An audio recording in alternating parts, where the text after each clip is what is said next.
906 Outdoors is brought to you in part by Christ, your Northwoods neighborhood store. The UP is home to a wealth of great places, natural wonders, and unique people. It's also a land steeped in tradition. Traditions like hunting, and in many cases, hunting means going to camp. Tonight we'll hang out with a crew who've been making it a tradition for over 50 years. Jerry Pogodelli, remember when he shot that buck and he had that big bet? Sit back, put your feet up and the remote down, and stick around for this special edition of 906 Outdoors UP Camp Stories. Up here, we just turn back the clock, live life the way we want it to be. 9 million acres of forest, 1,700 miles of continuous shoreline, 4,300 lakes, 12,000 miles of streams, more than 300 waterfalls, 15 counties, 2 time zones, and 1 area code. Welcome to the Upper Peninsula. Welcome to 906 Outdoors.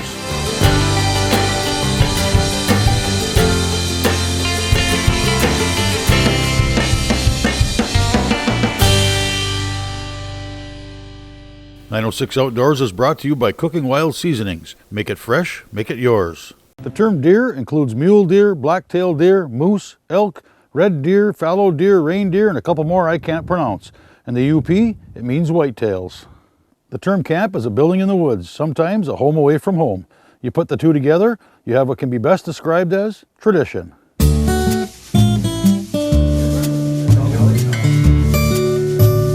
My dad and my mother bought this land in 1923. So that's how long it's been in the family. That many years. 1963 is when I started building this. Generations of hunters, young and old, getting together at least once a year in that sacred place to share time and stories. We had a bet with the guys from the camp in Loretta. Yeah, that big buck. And about having the big buck. And so we started loading that there. We had a deer with us. And we tried to load the frame of the deer with battery or no, electric siders. We had electric siders and we were putting them in the goddamn. No, let me tell you this here. What happened was when we took it to the long to the night owl. We took it to the night owl, and one guy come out. We said, "Let me see that big deer." And he went over there. Oh, has he got a big neck full of starters inside? Yeah, he took him down to Johnson and weighed him, remember? And he beat him full of starters inside. When you put horns on your heifer, it weighed 250 pounds. Yeah. It's the fact that it takes place in deer season that makes it more than just a party at camp. Those 2 weeks where everything else stops. The daily routines of work and schedules stop. The phones don't ring, and it wouldn't matter if they did. There's nobody there to answer them. Schools close for opening day. In the UP, there are 50 weeks in a year, plus 2 for deer season. Everybody goes to deer camp for their own reasons. For some, it's to enjoy time with their kids. For others, it's the overall camaraderie, the food, the drink. For some, it's all about hunting. And maybe it's just because everybody else does. When I think of deer camp, I can't help but picture camps that have been here for 30, 40, 50 years and more. I think of the patriarchs that brought them to life. I picture the hunting and the hunters. Trudging through a snowy swamp with a deer license on his back, or watching the sun come up across a maple ridge, dragging a dark-horned monster with a metal tag on his antler, back to camp through a foot of fresh snow. I imagine the countless hours spent around an old Formica table and the unimaginable number of stories that were passed around that table, and how they grow over the years. What kind of people were they? I recently had the opportunity to find out with a trip to the Faithorn area for a visit to Camp White Ash. A visit with the Kelly family. Oh, the camera's there. Well, there's the camera. Yeah. The camera's there. How many cameras we got? Are you camera sharp? 906 Outdoors is brought to you by Race Driven, your source for premier power sports products.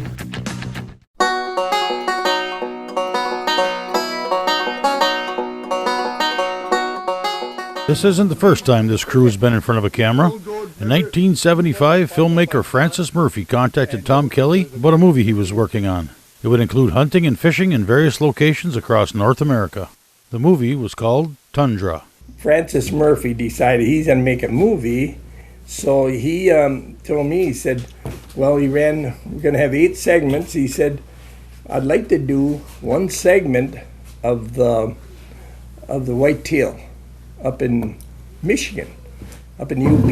I said, well, heck, I got a brother over there, a couple of brothers that got a camp over there. Oh, he said, that'd be great. The beginning of time, man is hunted for food, clothing, and sport. It is with this proud heritage that Great Circle Productions brings you Tundra, the first all-hunting film in over a decade.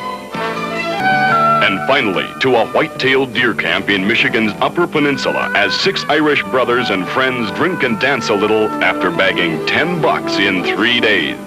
Tundra, coming soon to this theater. Here's the theater, PG rated. Had to go to Hollywood to have it rated because you can't put anything in the theaters without having them with it rated. Faithorn, Michigan. Not much left here. A church, a bar. And so it's down a dirt road to a hunting camp in the woods and the annual Kelly reunion. How you been, Tom? One thing you have to give these guys credit for. They work, hunt, and play hard. Ed Bullock, the camp I'm musician. putting a squeeze box on my back and she's dancing on my belly in the long branch. Oh, I'm on the floor playing away and she's dancing on my belly. It wasn't a real story of this hunting camp unless he got up and played the concertina. Yeah, but then the fingers went to hell.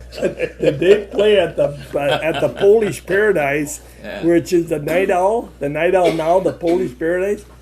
Him and Joey Maraska and that Viv, and who played the drums? Vivio? Hank Polka. Oh, Hank Polka's on the drums.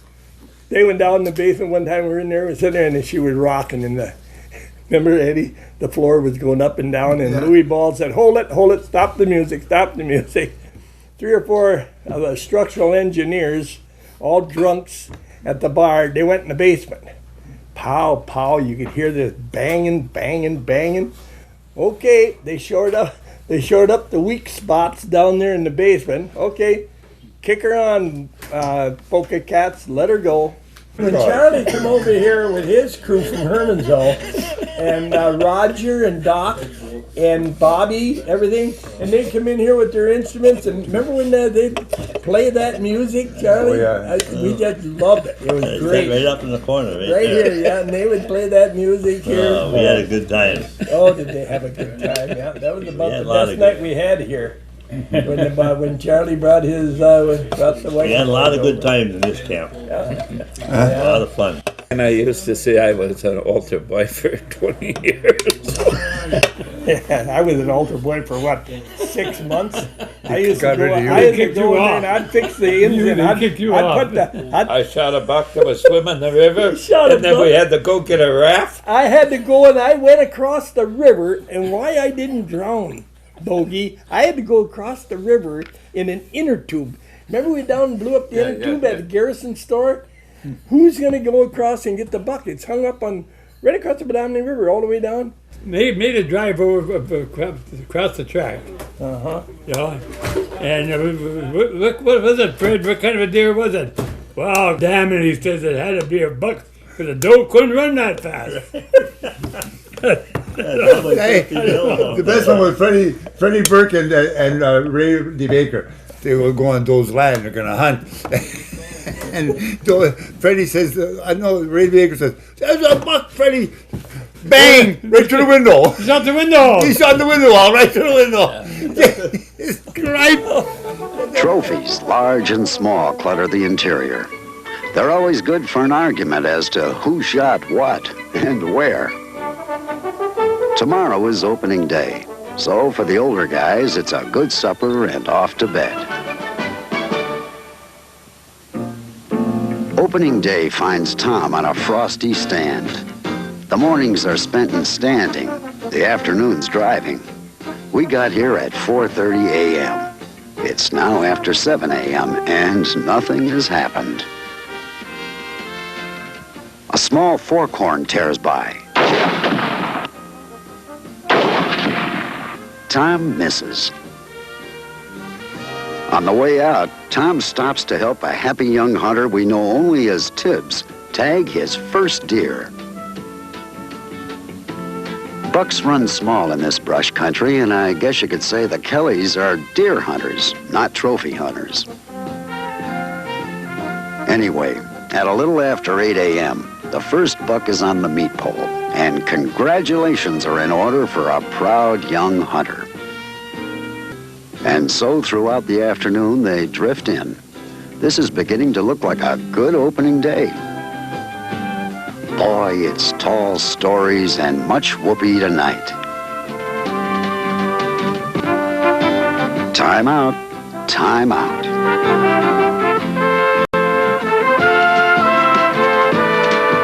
Let's do what the Irish are best at.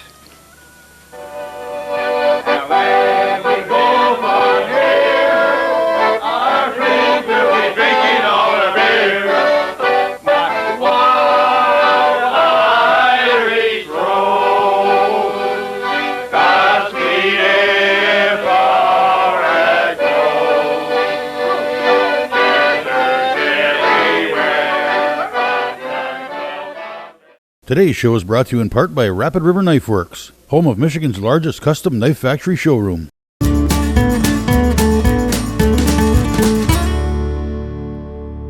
Not quite so early the next morning, Bruce Kelly, the camp chieftain, gives instructions for a drive.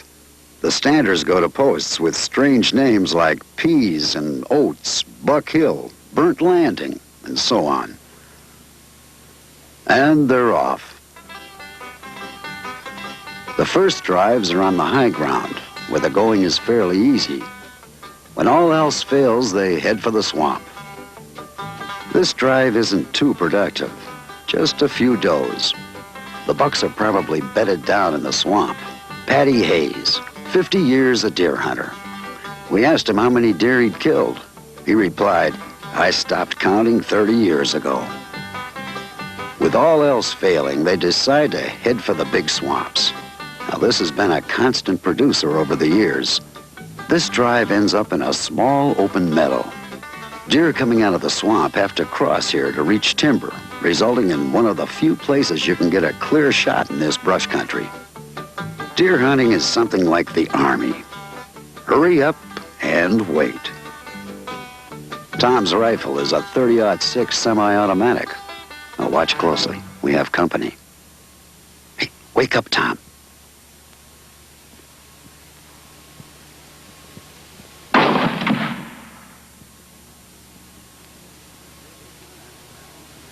Now take your time. That one's not going anywhere. When they go down like that, it's usually for good.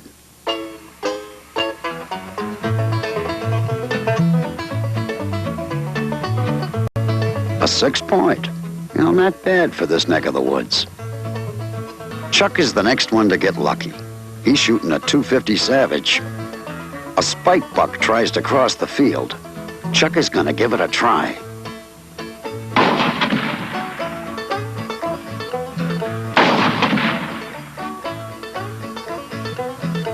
For Chuck this year, it's a small forkhorn. Usually he gets the big ones. Dode Yonk. It's generally felt that he's one of the better hunters in the camp. However, this year he's seen nothing bigger than a chipmunk. The drive has not started yet when out of nowhere comes a big black bear. Too far back, Dode. This bear turns out to be about 300 pounds and in prime condition. The best part of it, having everybody together and enjoying themselves and no problems. Never had any problems in this camp. We had a lot of work to do. The biggest part of my with my wife and the kids. We had a lot of fun, a lot of laughs, and a lot of good times. Now we're all together again. There's only a few of us left, but it's a good time. I think that the parties we had out here, and just we had great land here to hunt on. You know, we did see a lot of deer, and that movie will show that some of the nice deer that we shot in the movie there. You know, and but it was just a good time out here. Yeah, just a good time. One more for you. I think that was 62 we built this camp. And after that, it was just party time after that. We had a good time. The best part of the thing is how I got here. With all these Irishmen here, where the hell did a Pollock get in there?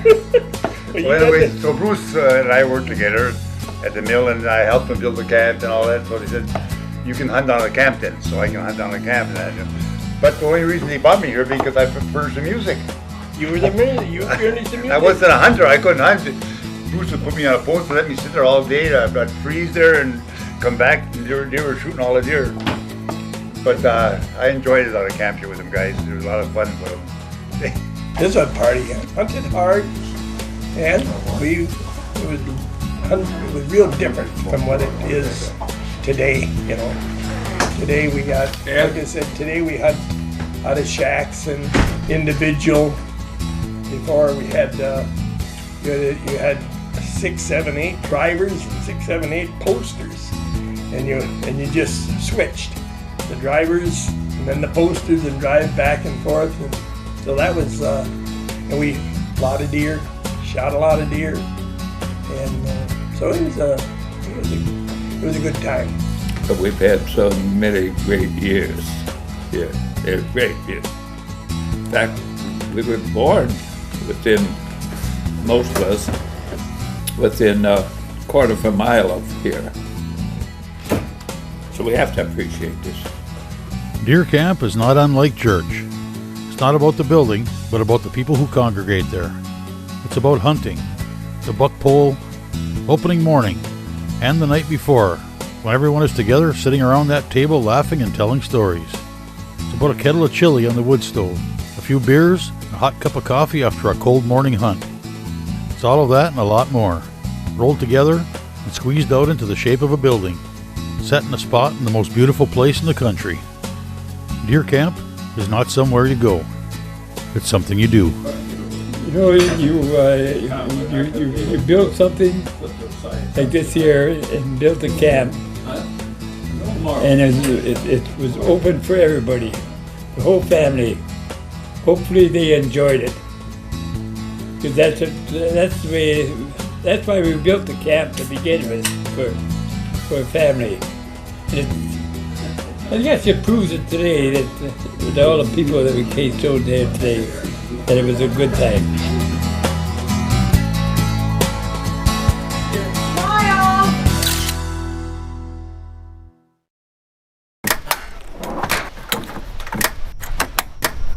906 Outdoors is brought to you in part by Orion Hunting Products. It's time for a 906 Outdoors Wild Game Break, brought to you by Orion Hunting Products. Previously, we got an introduction to Orion Hunting Products modular blinds. Now we'll take a closer look at how they're built. We'll start out with the optional tower that the blind sits on. We use 3D modeling software to design the tower. The tower side, we do a 1 foot, 5 foot, 10 foot, and a 15 foot metal structure tower. We offer a ladder or a stair. Our stair has been our most popular model. And here you can see all the individual parts that will make up our full assembly, get a visual of how it's all going to fit together, and then program our equipment to make the necessary parts to go into that final product. This is where most of our metal fabrication materials come in, and then it'll go through some simple saws and drills, as well as more complex laser cutting and press brake. So we'll cut all our own material here with this CNC laser. That gives us precision and the accuracy we need to make assembly of our metal products easy. That stuff will feed to a centralized welding area where we'll weld all the product up and then hang it to get ready for paint. We have a 3-stage powder coat process. We're washing the metal, getting the grease and all of the mill scale off that metal and prepping it for paint. We'll top coat and then we'll bake that powder coat to create a really nice coating for that metal. So here's an example of a full 5-foot stair. You can fit in the bed of your pickup truck, put it in the back of your UTV. allows you to carry this whole product out and assemble it on site.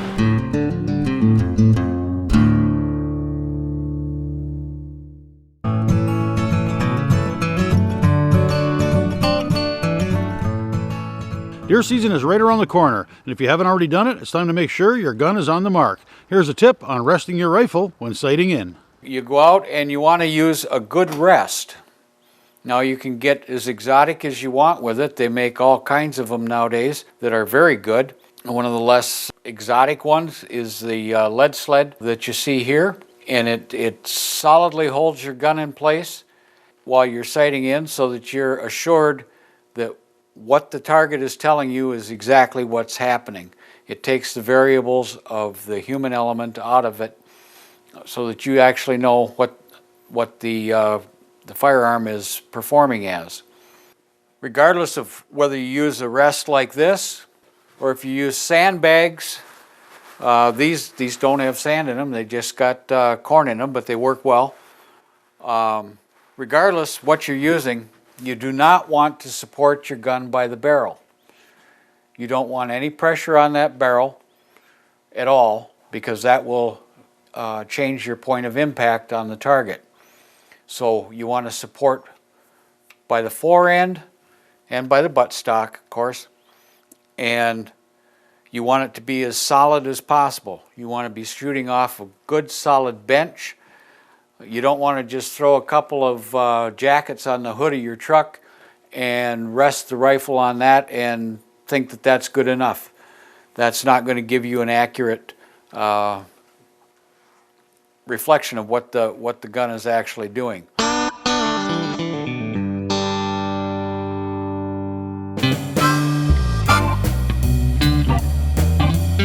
Feel free to join us on Facebook or visit us at 906outdoors.com. Thanks for watching, and we invite you to join us next week for another adventure right here on 906 Outdoors.